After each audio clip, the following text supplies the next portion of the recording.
So you want to know what a dental crown is? Dental crown is amazing in what it does.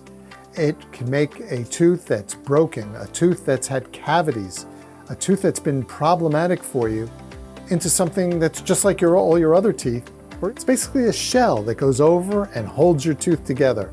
So if you had a lot of decay, a lot of problems with your tooth, that's what the crown does. It goes over the top and holds your tooth together.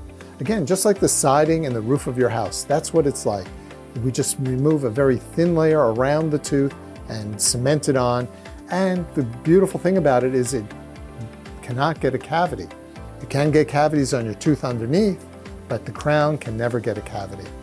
In my case, they last for decades. I have patients who've had them in for 30 and 40 years and still have those crowns in there. The teeth are still great and no problems. And that's almost everyone who I've done crowns on. It's just truly amazing. Come on in and we'll talk all about it, all right? Look forward to meeting you. Have a great day.